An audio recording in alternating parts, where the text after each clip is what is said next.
So I think we're broadcasting. Hi everyone, my name is Tania Unzueta. I work with the National Day Labor Organizing Network, and we're joined with Erika over there with butterflies in Arizona. Hi Erika. Hi everybody. I'm Erica from the Dream Action Coalition.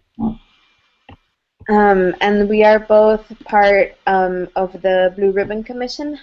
So we're going to start that presentation, and as you can see, you can ask questions. We can see your questions on the side, and we'll be addressing them as we go along.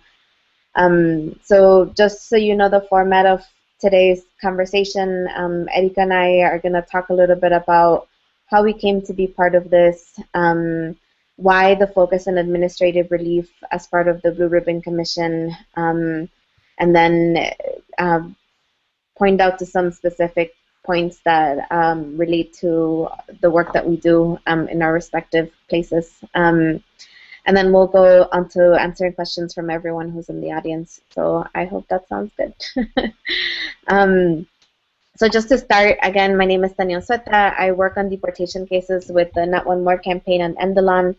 And the Blue Ribbon Commission came specifically together to talk about recommendations that could be made to the Department of Homeland Security and to the President after he announced that there needed to be some reviews of the way enforcement policies happen in immigration. And so, he was asking everyone he met with, advocates he met with, congresspeople, and he's been meeting with a variety of folks around the country. Him and the Department of Homeland Security head, Jay Johnson. Um, and so our idea was, why not put together some of the people who we know have been working on cases, who are undocumented, whose family members are in detention, and who've been working on the Not One More campaign to put together a list of recommendations specifically to tell the President and the Department of Homeland Security what we think needs to be changed, the way enforcement is done. And so we've, published this document, which you can see on the notonemoredeportation.com website, and we'll go into more the specific things that it covers, but that's kind of how we came together. And I think it's important that it's one of the only documents that exists coming from people who are directly affected, who, again, are undocumented, were undocumented, have been in deportation proceedings. Um, so, so I'll pass it on to Erika to talk a little bit about why the focus on administrative relief. Yeah, thank you, Tanya. So, I mean, we have, I guess, as a movement, we've seen that we started organizing for to stop deportations a couple of years back when we were able to first, see sort of the movement to stop individual cases. Most of the most public cases that come to mind mostly were from Dreamers back in, or undocumented youth from a couple of years ago, when we were still trying to see if we could stop deportations, specifically of undocumented youth that came as children. And the sort of building on the advocacy to do that, we as a movement started focusing on being able to stop deportations of Dreamers. We were able to do with deferred action when the president announced that. And so, we are sort of at a point when we have undocumented youth who now are able to apply for DACA, and who are, more or less more safe than a lot of the family members who are not eligible to deferred action. And at the same time, we have, many states that have continued to work very closely with immigration, in terms of their police, their sheriffs, and their law enforcement have been working very closely with immigration to sort of conduct raids, and just specifically in Arizona to be sort of enforcing this anti-immigrant laws like SB 1070 and so forth. And so for us, it's I guess, as undocumented or formerly undocumented folks who started this Blue Ribbon Commission, it's a matter of urgency, as we ourselves have family members who are in deportation or who could be deported, We are asking, the president to stop deportations right now, as he has the ability to do so. And since we are definitely looking forward to have a fixed, permanent solution, the reality right now is that we have been sort of in the middle of politics.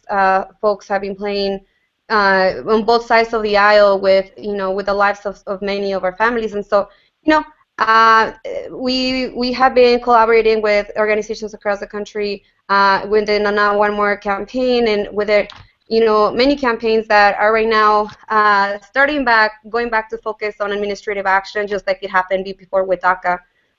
So that's where we're at now, and we're definitely ready to keep escalating the president. I mean, the action and the pressure on the president, since he has already been responding to some of that pressure. But we are now seeing that there's some sort of we have 2 or 3 more months. He had just said he believes that there's a legislative window, and for us, it's mostly him going back to blaming Congress and not necessarily taking action for himself.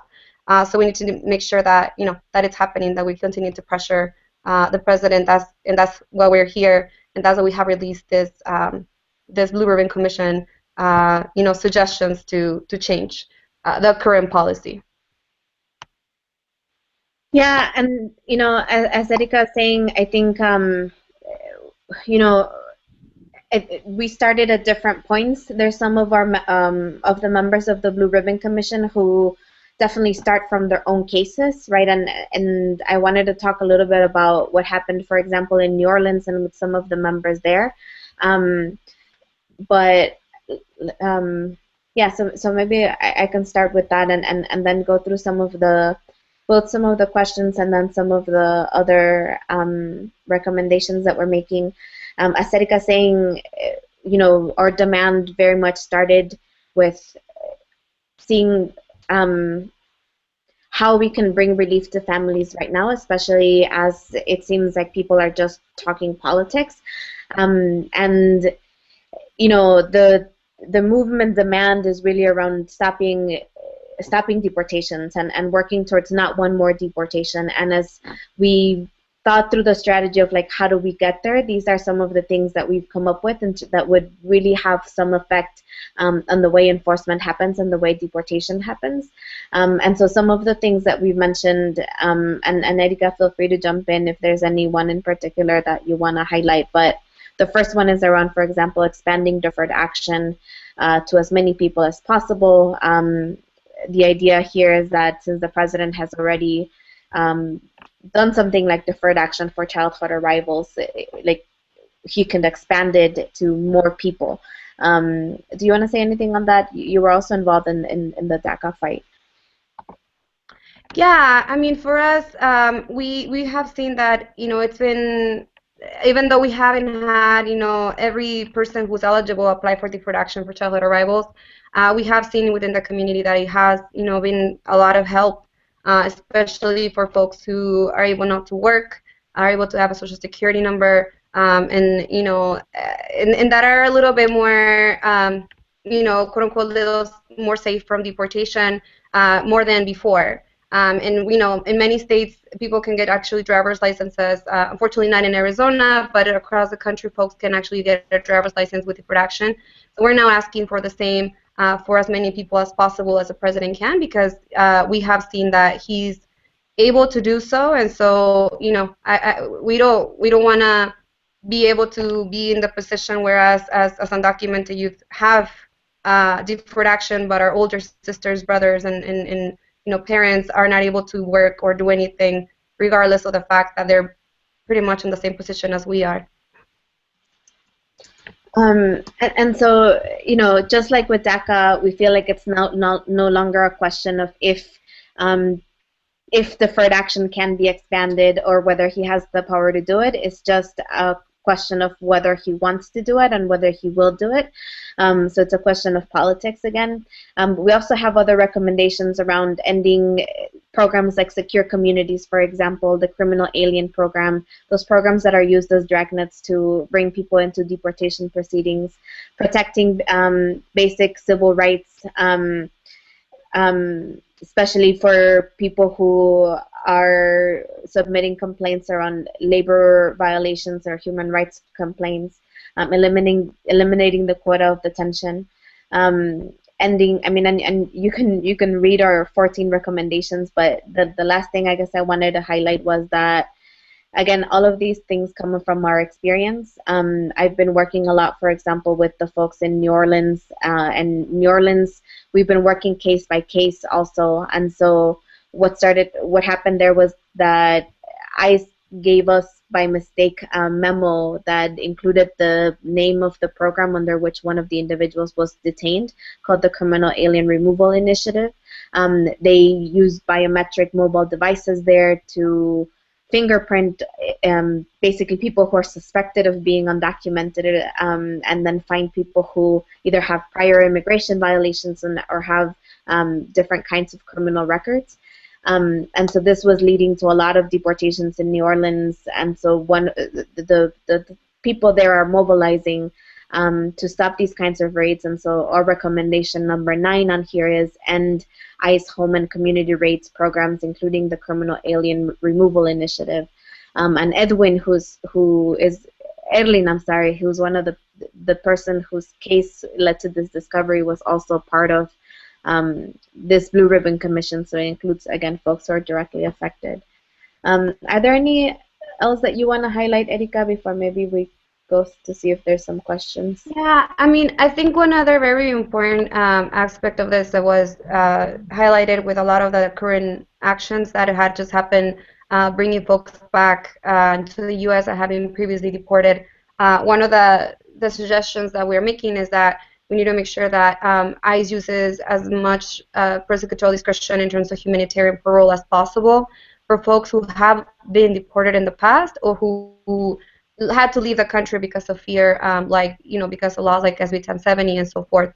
And so that's one of, a very important part, that we need to make sure that within the Obama administration there were more than 2 million deportations, and so a lot of those folks do have family ties in the U.S., and a lot of them are coming back, and unfortunately they get caught up into this reentry, new sort of level of priority, which brings us to another point, that we want them, of course, to change the priorities that they have, as currently a lot of folks that don't necessarily have, a quote-unquote criminal record here in the U.S., they are being treated as if they had an immigration criminal record because of reentries. Because a lot of them do, a lot of our families or folks go back to our country or are deported, and we have to come back to be able to see our families. And so at that point, we're treated as high priority cases, and unfortunately, a lot of those folks are actually being the highest number of deportations that we have seen, especially in states like Arizona and the border. So that's two definitely things that we need to make sure that happen within these changes. Mm-hmm. And so I don't know if there's any questions. I'm looking through some of the questions that people have. I should say that neither one of us is an attorney, and so we can't answer specific questions about cases. So just to say that. It says, could you elaborate on the typical procedure in your casework process? I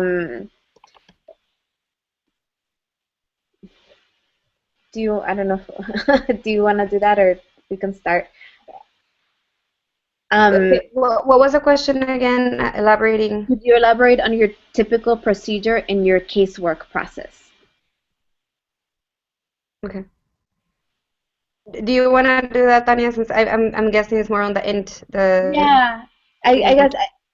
Well, and maybe you can talk a little bit about like some of the organizing too. But I mean, so we generally do an intake that includes like the different questions that we need to figure out for people. So criminal history, immigration history, U.S. citizen relatives, involvement in community. We actually have an intake sample form at the notonemoredeportation.com website.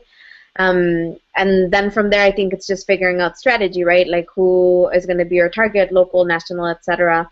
and bringing attention. I don't want to go through an entire training, but just saying things like, then bringing attention to the case. But I guess one thing is that when we do the intake, we do have an attorney look at the form to see whether there's any options beyond prosecutorial discretion that the person could qualify for. If there are other options, we usually refer them to an attorney because there's a specific process that they can follow, and we focus on the ones that need advocacy or prosecutorial discretion forward. Mm-hmm. And I would just mention that there is, at least on the Not One More campaign, the Not One More deportation.org or com.com.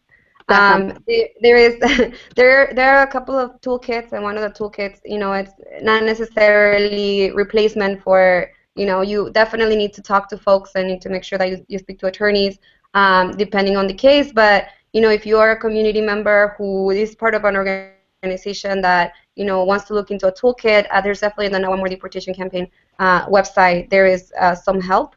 And I would just say that a lot of this is based out of, some of the memos that have already been released in the past that haven't been as enforced as they should in the field. So that's why people are getting deported. And so a lot of us use the Morton memo and the prosecutorial discretion to be able to give, information to ICE and to some of these folks to let them know that the community members that we're working with have certain aspects and certain things in their character that should be allowed to stay in the country rather than being deported. Mm-hmm.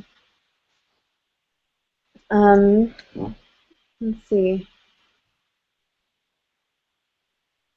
It says DACA is good in a way that it relieves youth fears of deportation, at least temporarily, and I'm glad it was put in place. But it hurts me that I am not allowed and instead to watch my daughter enslaved by a system that has barred me from work. From Victoria Setunia. I'm sorry if I'm getting the name wrong, but do you want to say anything about that, Erika? Yeah, I mean, Tanya and I have DACA ourselves, and it's definitely, it's definitely not everything that we would want. But for us, at least in my opinion, myself, it has definitely been a help in terms of being able to work. In Arizona, I can't really get a driver's license, so it's a little bit tougher. But I mean, I would say that for us, it's very tough sometimes to be able to fight things that are actual permanent solutions like immigration reform and whatnot. And so, for us, it's like, how can we keep on building step by step so that at least we can have some relief for communities as we keep fighting. And so I think, for us, DACA was definitely one of those things that was a great a battle that we were able to win. And so now we're thinking, how can we win the next battle? And having some sort of DACA or something for more folks that, like I said, like our parents, is definitely going to be helpful so that we can have, a bigger pool of people that are now not necessarily that worried of being deported and that can keep fighting for something more permanent. I don't know if that answers the question, but, it's definitely not enough, and it's not everything that we need, but it was a great step, and we're hoping that more people can actually apply for it. And from Megan, how can we educate the community about the Blue Ribbon Commission's recommendations? Are there materials in Spanish to educate folks? A lot of people are still being told that immigration reform is what we need without even knowing the negative side of CIR. You want to take that one, Tanya? Okay. So we do have the summary of the Blue Ribbon Commission in Spanish. I'm not sure if it's posted online yet. Actually, maybe Marco can answer whether it's posted online or not. But we do have it in Spanish, and we can definitely distribute it.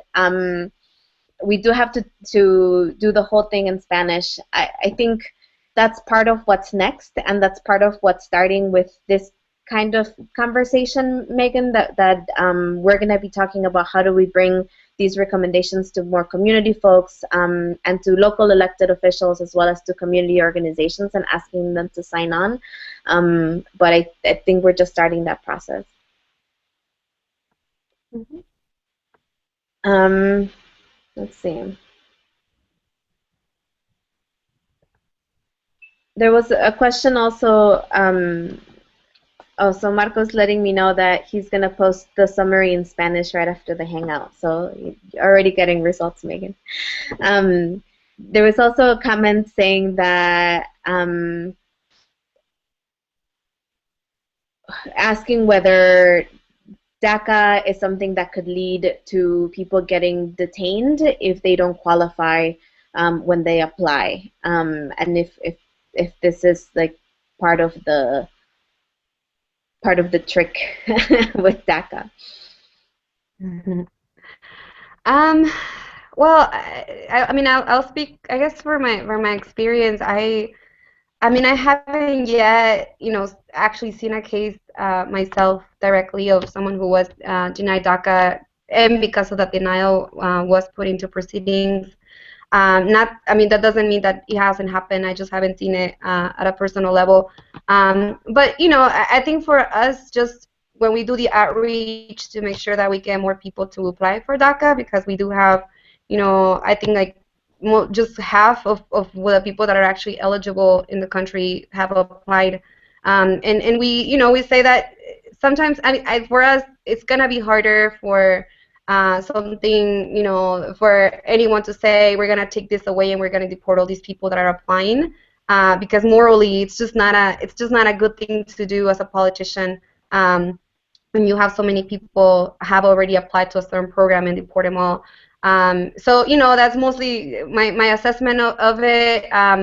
I don't know if Tanya has seen any cases, but I at least I haven't seen anything like that. Yeah, I mean, I do know that there's some people who have either gotten their DACA taken away when there's a criminal conviction, for example, and that makes them not qualify. But I think that these are exactly the cases that we need. There was another question of like, how can we stop that? And I think these are the cases that we need to bring to the public, and talk to people about how this is exactly the reason why we need to expand DACA, right? Because this one conviction or this 1 year or these 2 years that you missed it or whatever it is, or the fact that you're still getting your GED finished, or that you're older, like any of these things, right? Like shouldn't be the thing that disqualify someone from being able to get relief or not.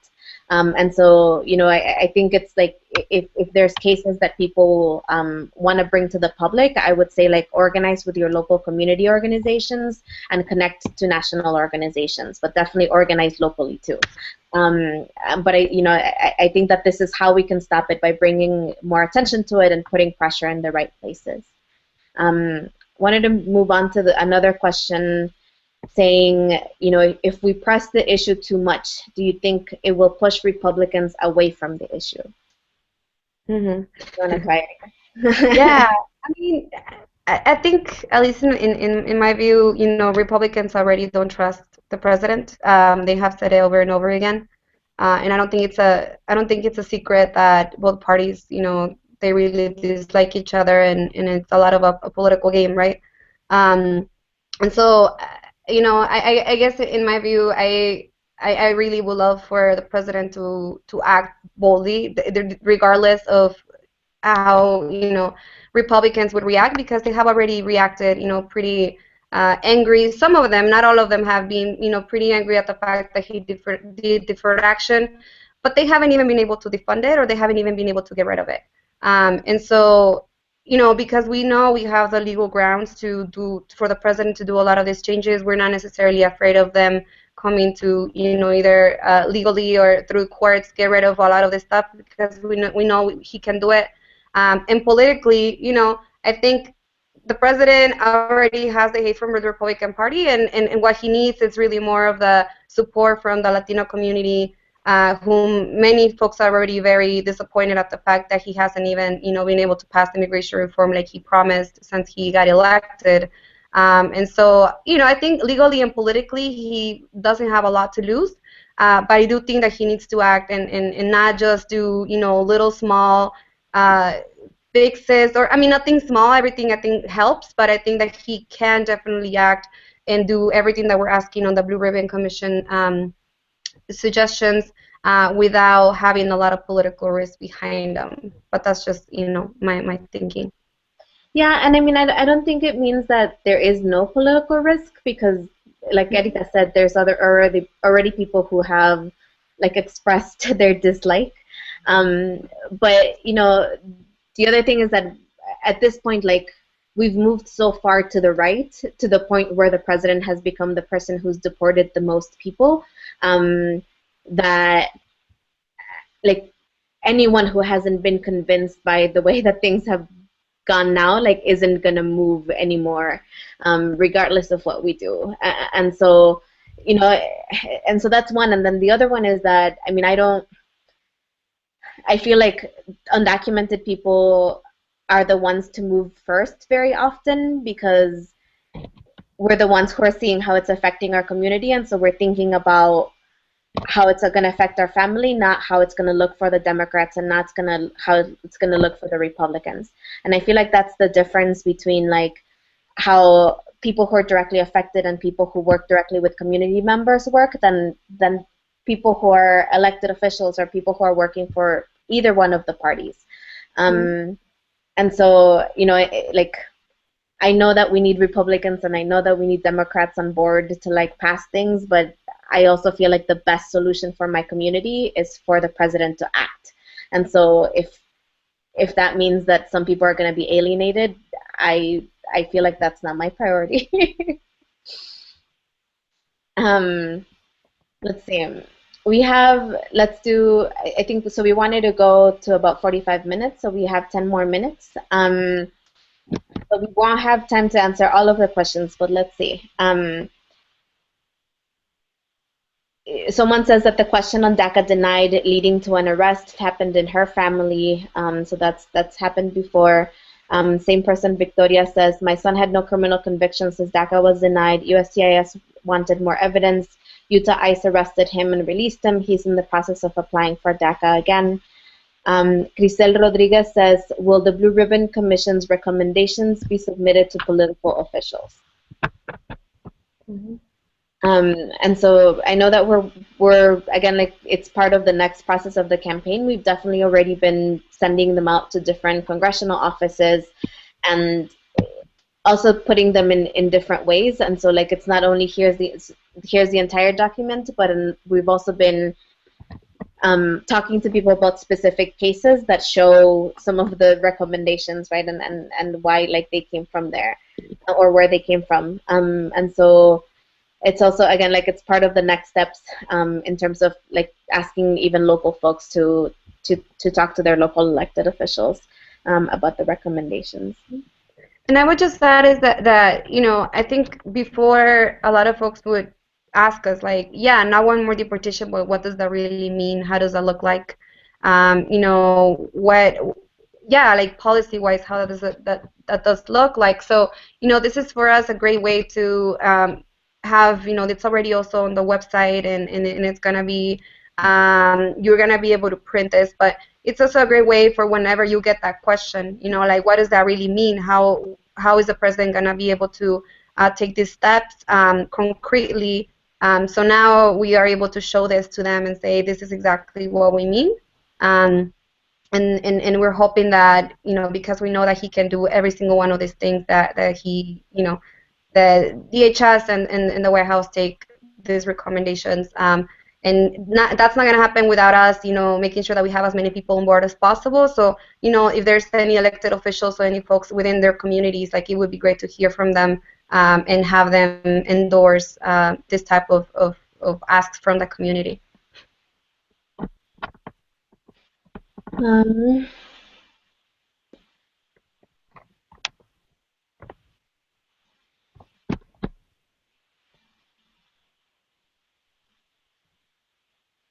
I actually think those are I think we've addressed most of the other comments, that the president has done little to help around the trickiness of DACA. And